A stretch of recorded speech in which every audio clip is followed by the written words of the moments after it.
आव्हान न्यूज.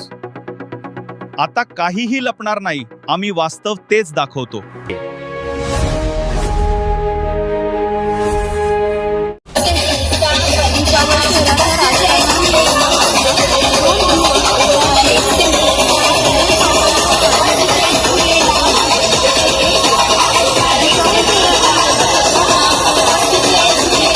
माजी आमदार संतोष चौधरी व विद्यमान मंत्री संजय सावकारे यांचे विळ्या भोपळ्याचं नातं आहे हे सर्वश्रुत असताना नुकत्याच पालिकेच्या निवडणुकीमध्ये देखील संतोष चौधरी यांनी मंत्री संजय सावकारे यांच्या सौभाग्यवतींचा पराभव करून एक मोठा राजकीय धक्का सावकारे परिवाराला अर्थात भाजपला दिलाय. त्यानंतरही गेल्या 3 महिन्यांपासून पालिकेच्या माध्यमातून राजकारण प्रचंड तापलेले असताना काल भगवान झुलेलाल यांच्या जन्मदिनानिमित्त चेट्री चंड हा उत्सव साजरा केला जातो.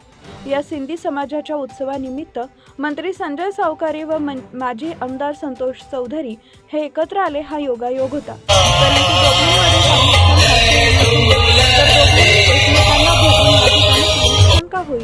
परंतु दोघे एकत्र भजनावर थिरकले देखील. या दोघांनी भगवान झुलेलाल यांची आरती सोबत केली. हा सर्व प्रकार बघून भुसावळकर मात्र सुखावले. आमची राजकीय विचारधारा वेगवेगळी असली तरी वैयक्तिक वैमनस्य नाहीये.